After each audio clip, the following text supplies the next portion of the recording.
Some days are easier than others. So it's a really long chapter, and this is a story that gets easily overlooked. It's not as though there's a lot of exciting lessons. Nobody's giving a sermon. There's no big, fancy moments in this story. So it's one that gets referenced a bit, but it's certainly not something that gets a lot of sermons on it. So I thought I'd give it a shot.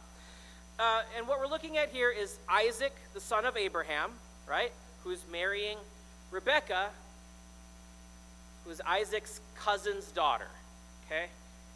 It's going to get really awkward really fast, okay? I'm sorry, but that's the way it is. So Rebekah is Isaac's cousin's daughter, so it's his second cousin, which, to be fair, Abraham, Isaac's dad, Abraham is married to Sarah, who's his half-sister, okay? Isaac's son, Jacob, marries his cousins. So this family tree just doesn't fork a whole lot. It is the way it is, and there's a lot of that in here. So we're just going to kind of brush past that because it's there, but it's complicated. It's just like medieval royalty. I think sometimes we forget that Abraham and a lot of these people that we're talking about here are functionally nobility. These are not regular people. They have massive households with slaves and territory and everything. These are nobilities. So think of them much more like medieval kings and queens and princes and things than your average people who did exactly this to keep control over territory and finances and things like that. So, Abraham, we start off with Abraham, who is, remember, old when Isaac is born, right? Extremely old. And so now he's kind of facing down the end of his life after Sarah dies.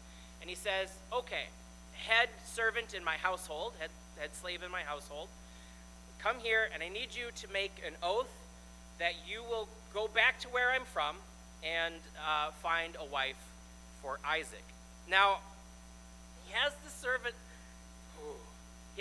make a vow under his thigh, which feels really strange because thigh isn't necessarily a wrong translation, but that's definitely not where his hand is, okay? Two points here that really are important. One, the ancient world was not squeamish about sexuality the way the modern world is at all. Not at all. Public nudity, very normal. All kinds of stuff, very, very normal. The ancient world just wasn't bothered by it the way the modern world is, so they don't have our sensibilities. Two, they didn't understand how reproduction worked. And so this feels tangential, but it's actually really important to what's going on. They believed that the English word sperm comes from the Greek spermatos, which just means seed. It's the same thing that's used for grains or anything like that. Because they believed that it was whole people that just needed soil to grow in, okay? So what was being passed along wasn't part of a person, it was a whole tiny person. And you can see ancient artwork where it literally shows piles of tiny little people inside there that are being passed along. Which matters because then they have this idea genealogically that each generation down, you're not passing on the ability to make little people. You're passing on a portion of the people that your father had. Each man is passed on a portion of the total people that their father had. So what the servant here is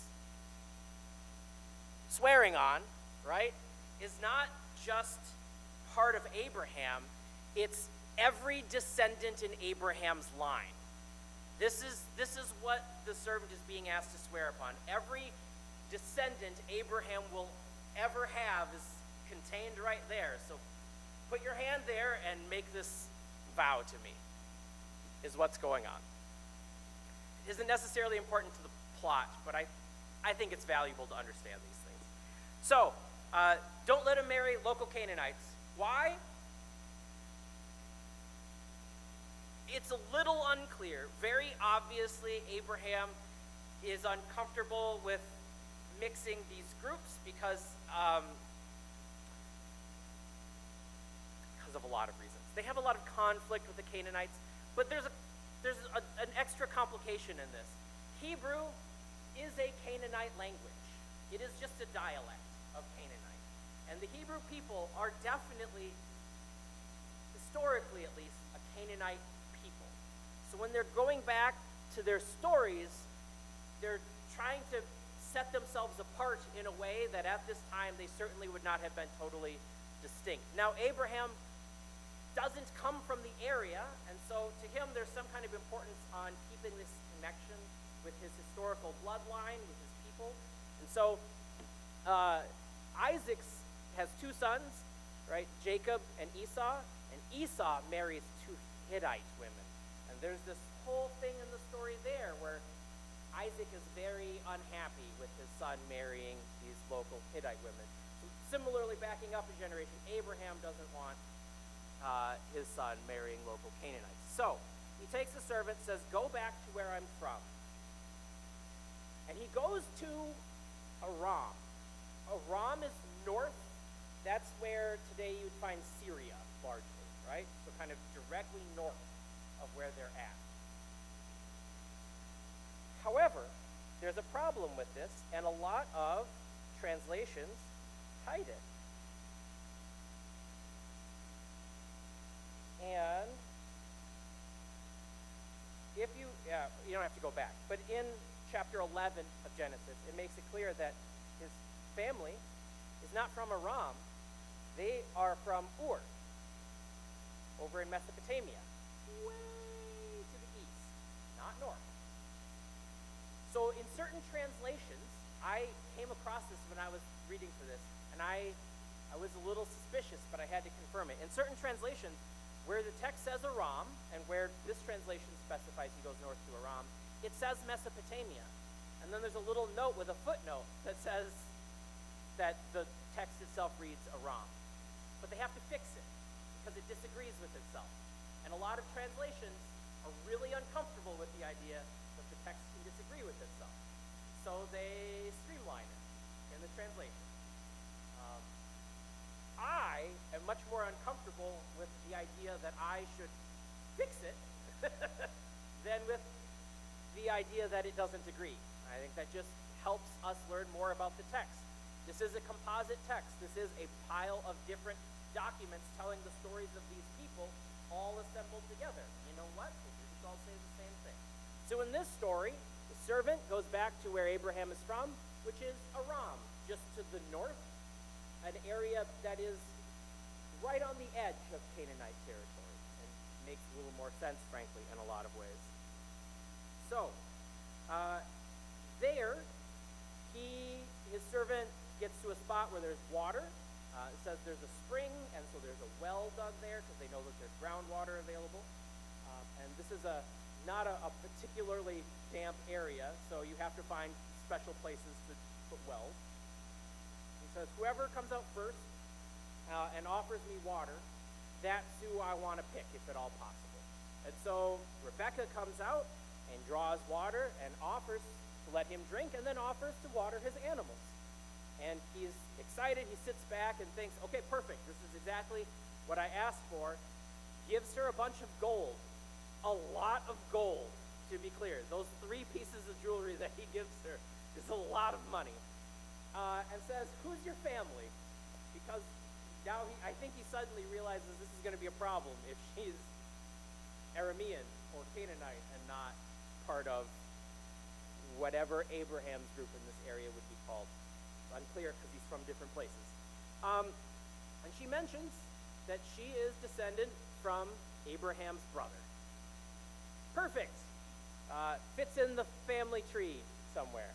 So the middle part is basically the servant goes to her household, explains to her father and family why he's there, offers them a bunch of stuff, asks if Rebekah is willing to come and marry Isaac. That's kind of this whole middle chunk. And it says that Rebekah agrees.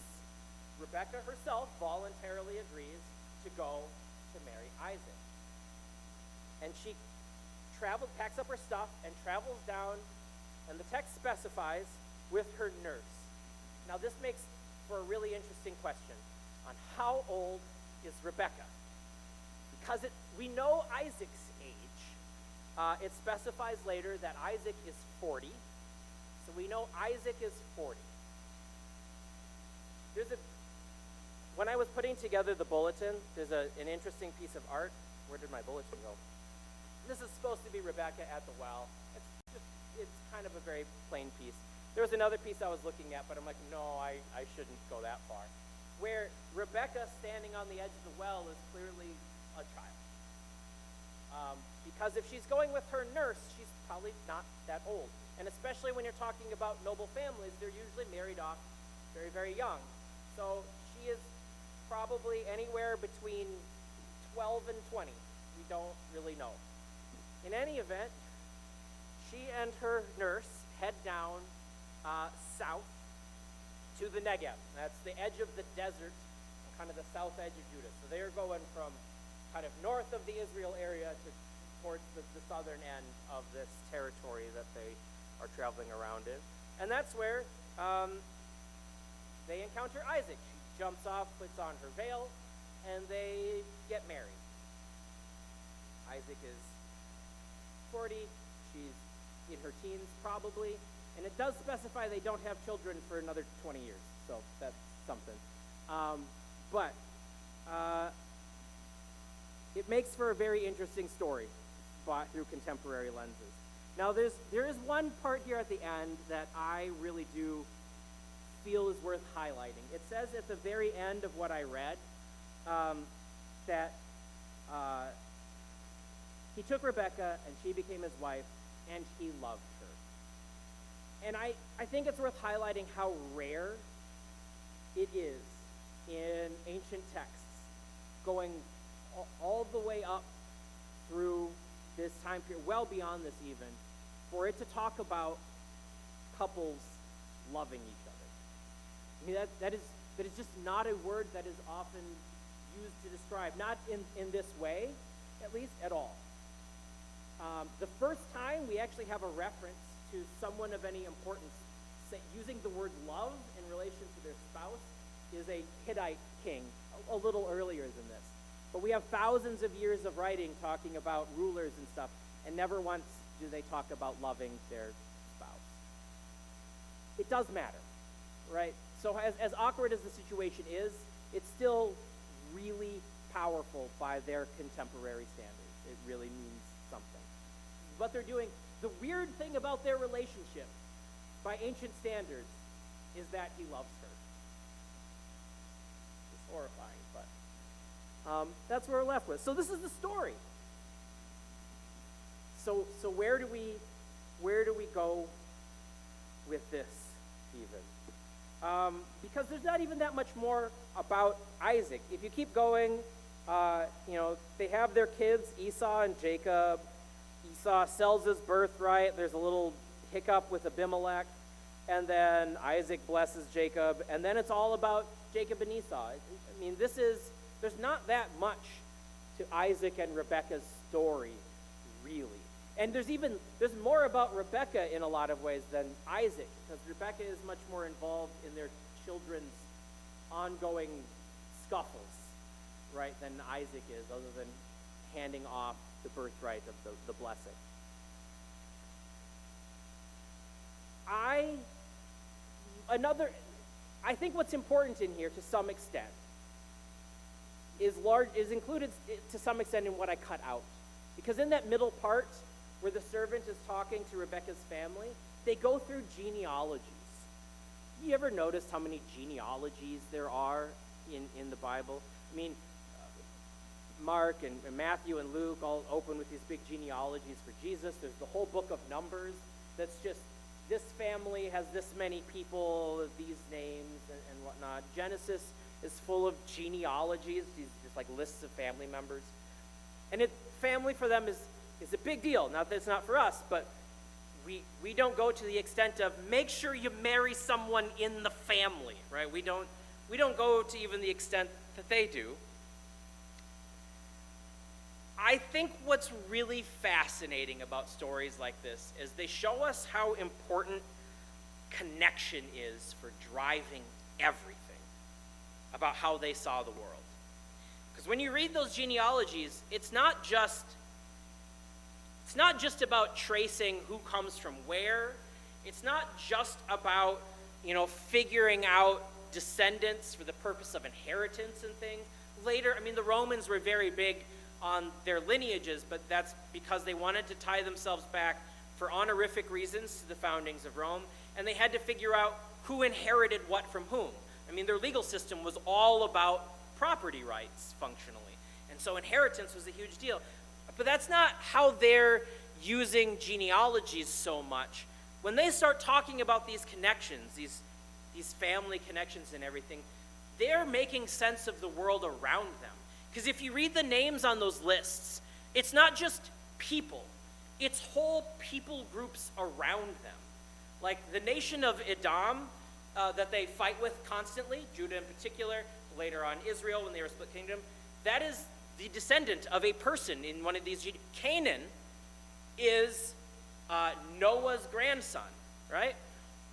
When they make sense of the world, they don't make sense of the world in terms of geography. They don't make sense of the world in terms of any kind of like languages almost. They define it by family. They look at all of these people groups around them, at all of these different conflicting societies, and they say, oh, we don't get along with them because 10 generations ago, right, our family did the split thing, and so they're down there, and so we're cursed to fight forever, right? They don't make sense of their world